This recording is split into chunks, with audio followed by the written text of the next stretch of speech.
Boa noite. Vamos unindo os nossos sentimentos, pensamentos, agradecendo aos nossos mentores individuais, aos mentores desta abençoada casa Pronto Socorro Espiritual, pais e filhos, e principalmente a irmã Joana. E todos unidos, vamos cumprimentando a nossa amada Mãe, Nossa Senhora, que nos envolve com o seu manto de paz, de luz e de amor. E sob o manto de Maria Santíssima, nós vamos até Jesus, o Mestre dos Mestres, que nos trouxe o roteiro através da Boa Nova. Vamos nos lapidando, crescendo, evoluindo, à medida que vivenciarmos o Evangelho que Jesus nos trouxe para nos salvar da ignorância. E com Jesus e por Jesus, nós vamos até Deus agradecer por esta noite, por esta reencarnação, e por tudo que temos, e por tudo que somos, e por tudo que ainda seremos. Graças a Deus e graças a Deus. Boa noite, amigos.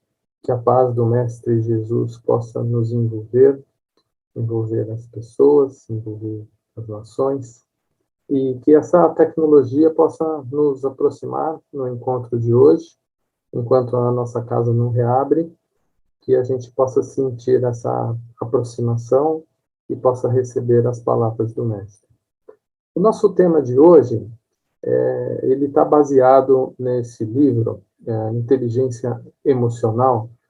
Esse livro é um best-seller, vendeu perto de 500 mil de cópias aqui no Brasil. Ele foi lançado em 2012, e ele traz o tema inteligência emocional, uma nova abordagem. É uma tecnologia social evoluindo, né? Não só as tecnologias eletrônicas, informáticas evoluem, mas a visão que nós temos da psicologia, do funcionamento do cérebro também evolui. E é interessante essa visão, essa abordagem que o autor traz, e ela tem sido bastante difundida nas empresas, nas escolas, né? E por que não a gente fazer uma reflexão, né? Nessa primeira parte, a gente vai fazer uma abordagem teórica sobre esse tema, né? Do livro do Daniel Goleman, e depois a gente vai fazer uma correlação com a visão espírita e o cristianismo, né? Primeiro, eu queria trazer uma reflexão que no início do livro o autor traz, que é o desafio de Aristóteles, né? No livro, Aristóteles fala o seguinte, no livro Ética e Nicômaco do Aristóteles. Nós estamos falando de um profeta de milênios atrás, né, Aristóteles. Ele disse assim: qualquer um pode se zangar, isso é fácil, mas zangar-se com a pessoa certa, na medida certa, na hora certa, pelo motivo certo e pela maneira certa, não é fácil. Então, esse é o nosso desafio, né? É um desafio constante, porque realmente a gente acertar em tudo isso na dose certa realmente é um desafio, conforme a gente vai ver ao longo desse encontro. Primeiro vamos entender, porque o livro fala inteligência emocional. Primeiro vamos entender o que é emoção.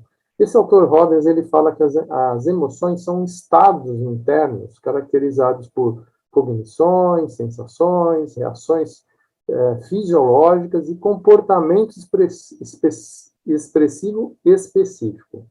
Tendem a aparecer subitamente, do nada, e ter controle difícil, né? Aí que está o desafio, né? Por causa da dificuldade do controle. Se a gente for ver a origem da palavra emoção, a origem da palavra emoção no latim, ela tem dois componentes. O moção, que vem de mover, que significa mover-se, E o e no início, que significa afastar-se, ou seja, mover-se contra. Ou seja, a palavra expressa, na verdade, uma reação, né? Um agir de imediato, uma reação contra algo que ocorre. Então, é interessante a gente refletir sobre essa definição, né? Agora, quantas emoções nós temos, né? Essa classificação aí, ela apresenta mais de 70 variações de emoções, né? Agrupadas nesses 8 itens, né? A ira, a tristeza, o medo, o prazer, o amor, que sem dúvida é o maior de todos, né? A surpresa, o nojo e a vergonha. Então, a gente pode ver que nesses grupos, sim, classifica, se enquadra quase tudo que a gente possa conhecer de emoções. Ou seja, lidar com tudo isso no tempo certo, na forma certa, com a pessoa certa, realmente um grande desafio, né? Antes de a gente avançar no tema, é importante a gente compreender como que o cérebro atua. Essa parte vermelhinha aí que aparece é o cérebro primitivo, né? É o cérebro dos animais, é a parte das funções autônomas, das funções de sobrevivência. O sistema que aparece em laranja é o sistema límbico, que é o cérebro, a parte do cérebro que trata das emoções.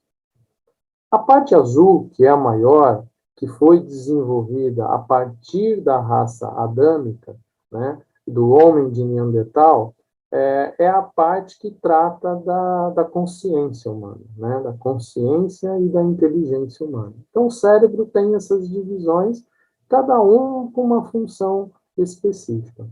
O sistema límbico, conforme a gente falou, ele é responsável pelo toda a parte das emoções, né? Ele fica ali na parte central, e aí eu chamo a atenção de duas glândulas que estão presentes nesse sistema que controla as emoções. Primeiro, a glândula pineal. A glândula pineal, para quem não lembra, está nos livros de Chico Xavier, com André Luiz. Lá na década de 40, Chico Xavier, com o espírito André Luiz, escreveu e fez definições e definiu as características da glândula pineal.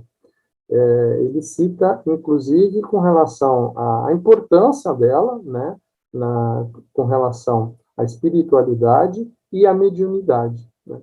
Engraçado que 60 anos depois, tem um artigo científico que foi publicado em 2013, publicados em congressos internacionais por cientistas brasileiros, mostrando que tudo que o Chico apresentou lá na década de 40, 60 anos depois, a ciência comprovou, né?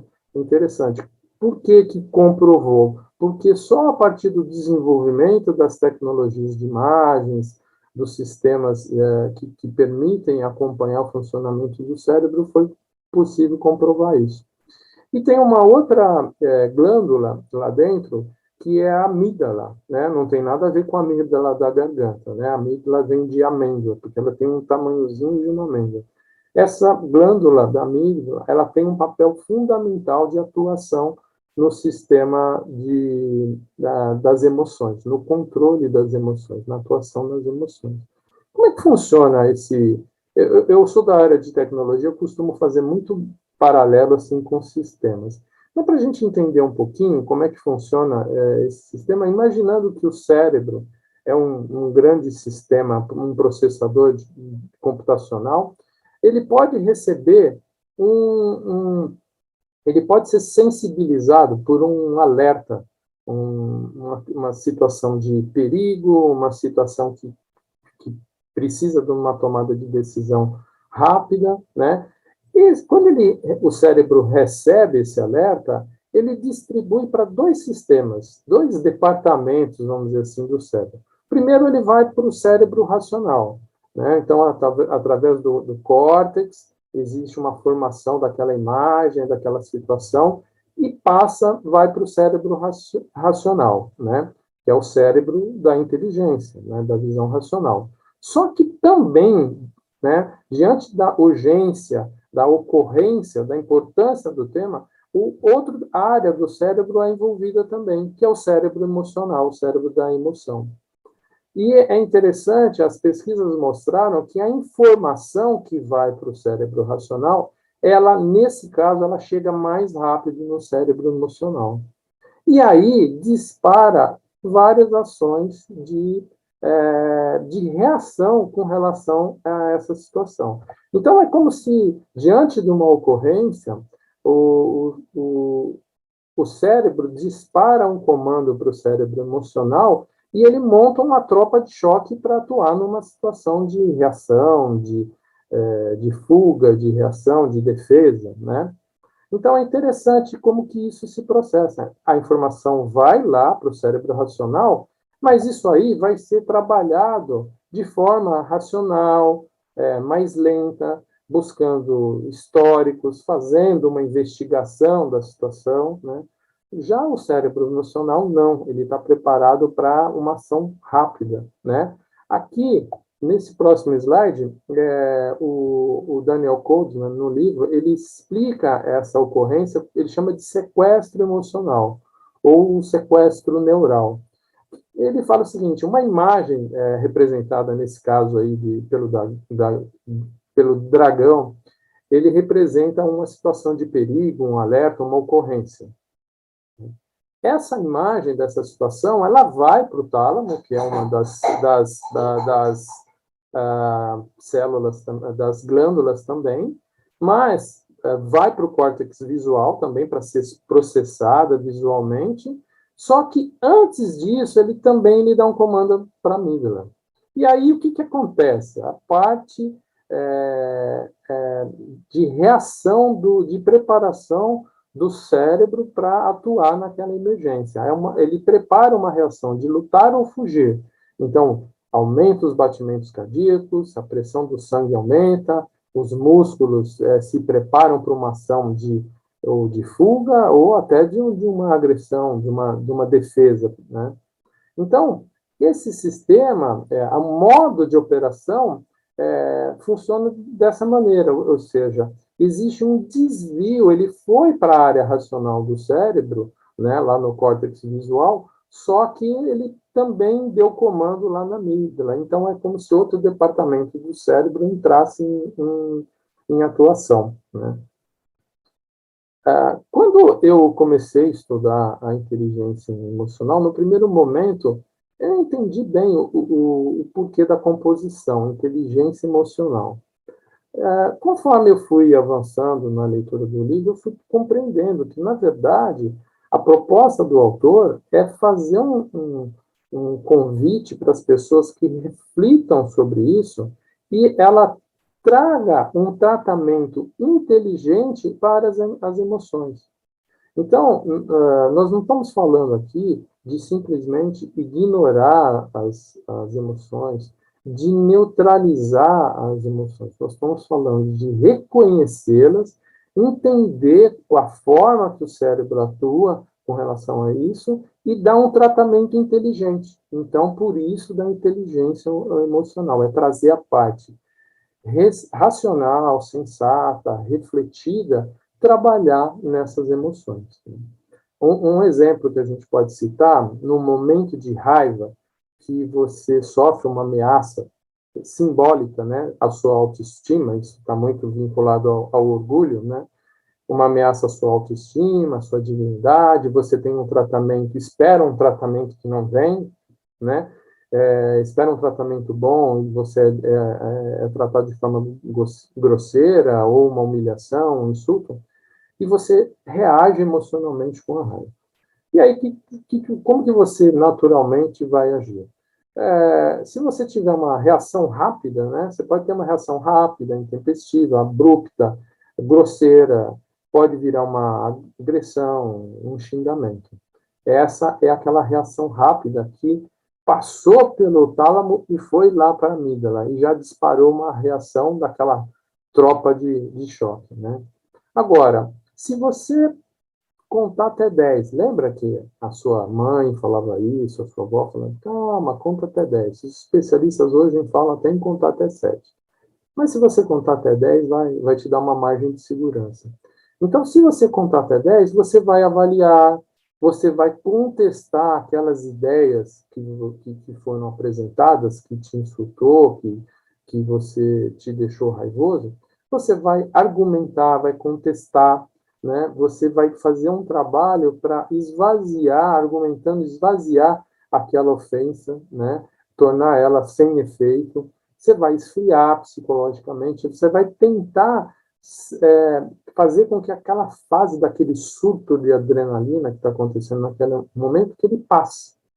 E isso, a questão do tempo é fundamental para isso acontecer, né? E aí uma alternativa também é você se afastar do caso, né? Então, um exemplo prático que a gente vivencia e a gente precisa lidar com essa situação. Nós não vamos conseguir se aprofundar em todos os capítulos do livro, mas rapidamente eu vou dar os 5 pilares da inteligência emocional. Primeiro, né, e para nós espíritas isso não é novidade, né, o autoconhecimento. Né? Já dizia Sócrates, né, muito tempo atrás, milhares de anos atrás, falava do conhece-te a ti mesmo. Conhecer as nossas deficiências e conhecer as nossas potencialidades também, né? Então, o autoconhecimento, saber quem você é, como você lida com as situações, né, e com as emoções, é fundamental, o autoconhecimento das suas emoções. Depois, sem dúvida, o autocontrole, né? O autocontrole. Como fazer isso, né? Como ter esse domínio, confortar-se com isso, livrar-se daquela situação de ansiedade, aquela situação de tristeza, de irritabilidade. Nós não estamos falando aqui em eliminar isso, né? Nós estamos falando de controle.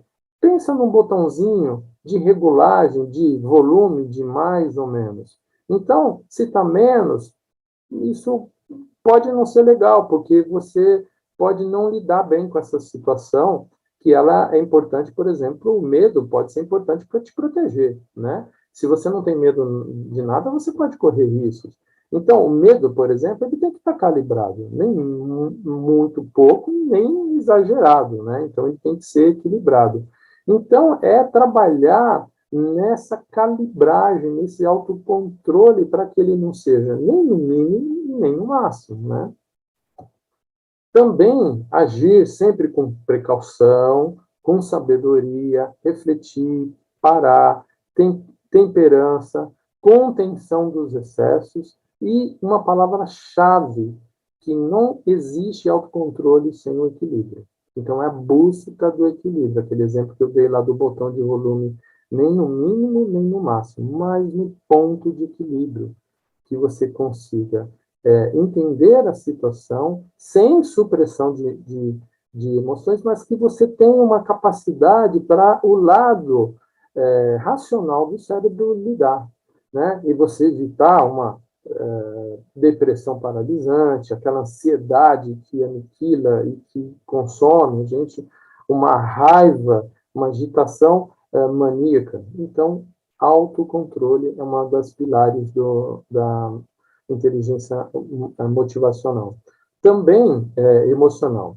Também a automotivação, né? Você extrair dessa situação o seu foco, a sua motivação para você melhorar, né? Daqui a pouco a gente vai falar da doutrina e a gente vai ver como que isso está vinculado à transformação, né? À reforma, né?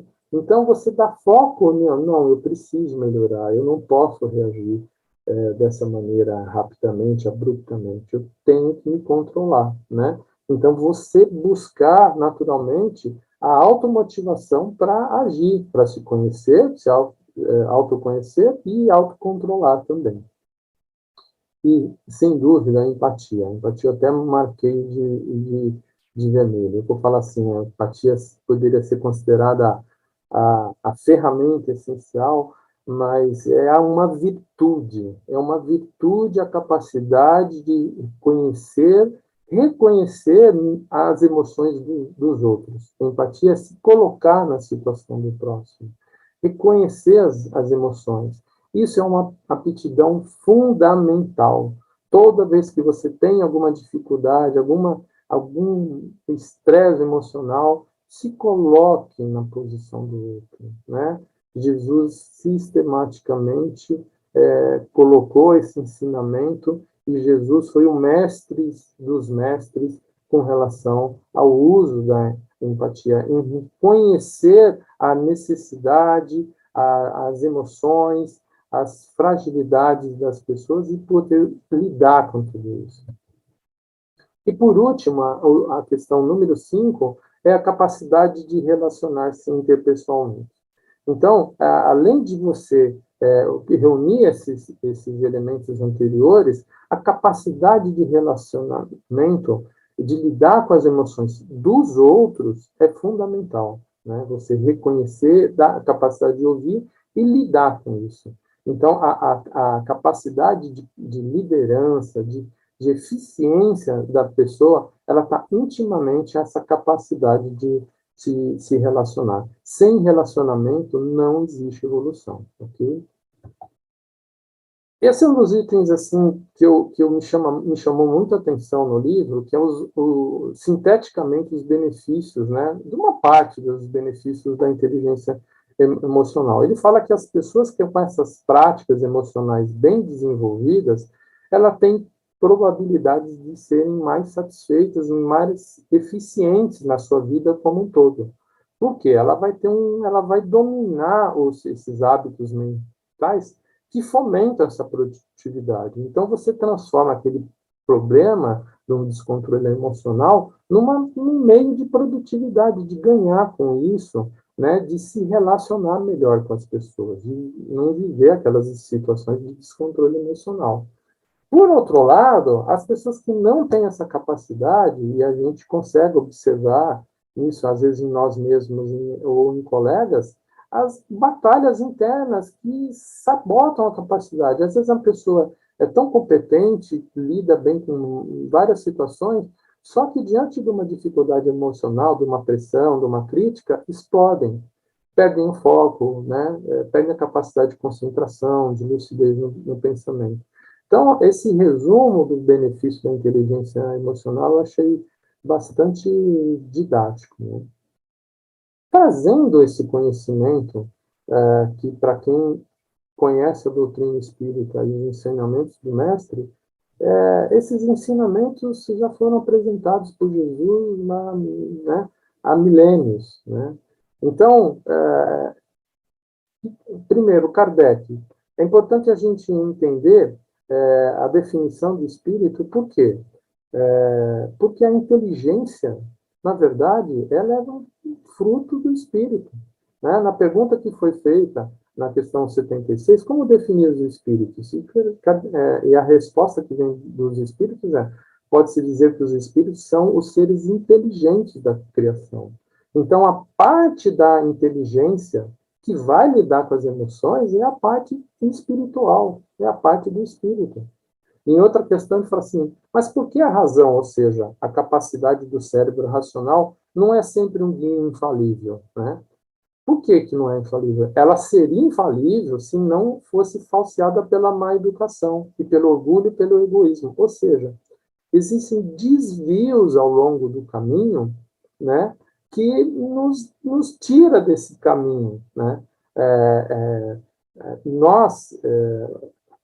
A gente perde, é influenciado pelo ambiente, pelas más influências, e pelo orgulho, e pelo egoísmo, pelas nossas deficiências que nos desviam desse caminho. E aqui, né, o Pai, o Criador, nos ofereceu o livre-arbítrio.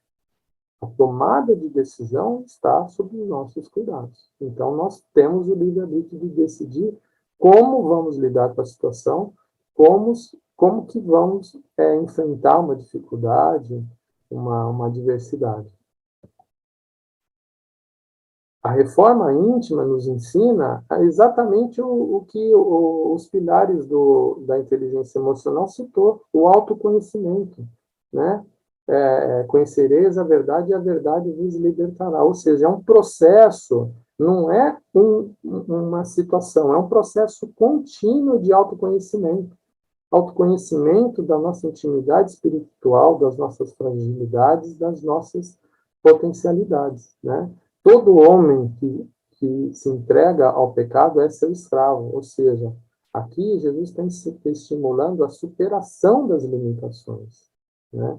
Então, a gente poder tratar isso com cuidado, com autocontrole, para superar as nossas limitações, os nossos vícios e os nossos defeitos. Jesus, no capítulo das bem-aventuranças, ele coloca a parte de ser calmo, paciente, ser pacificador, no auge, além do amor ao próximo, né? Ele coloca essa qualidade como uma muito importante nesse processo de evolução espiritual. No capítulo 6 do Evangelho segundo o Espiritismo, que trata desse item, ele fala assim: por essas máximas, Jesus estabeleceu como lei a doçura, a moderação, a mansuetude, a afabilidade e a paciência. Olha a inteligência emocional aqui. E, por consequência, condenou a violência, a cólera e até mesmo toda expressão descortês para com os semelhantes. Então, amigos, diante de tudo que nós estamos vivendo, né, é importante que a gente reflita sobre esses ensinamentos. Na verdade, o que esse livro traz, o que essas inovações da psicologia nos trazem, na verdade, para quem é um leitor, para quem estuda o Evangelho de Jesus, não deveria ser novidade, né? Não é fácil, tem que fazer parte do nosso exercício diário, né? Mas que a gente possa refletir sobre esses ensinamentos e aplicar o ensinamento do Mestre. Que a paz possa nos envolver, que a paz possa atingir as pessoas e as nações. Boa noite. Queridos irmãos, que Jesus nos permita sermos um instrumento de levarmos a sua mensagem de amor e de paz ao coração dos nossos irmãos que encontram-se com problemas físicos ou espirituais. Vibremos pelos nossos irmãos que encontram-se doentes e acamados em suas casas, nos hospitais e nos prontos-socorros. Vibremos pelos nossos irmãos que encontram-se nos asilos, nas creches e casas de repouso, pelos nossos irmãos que encontram-se nos hospitais de deficientes, pelos nossos irmãos que encontram-se nas cadeias de detenção e pelos nossos irmãos moradores de rua, pelos nossos irmãos desviados nos caminhos das drogas, pelas crianças moradoras de rua. Vibremos para que haja paz e luz em todos os lugares onde haja necessidade. E que Jesus envie um dos seus mensageiros para fluidificar as águas que se encontram em nossas casas, e que ao bebê-las nós possamos nos sentirmos aliviados dos nossos males físicos ou espirituais. Graças a Deus e graças a Jesus.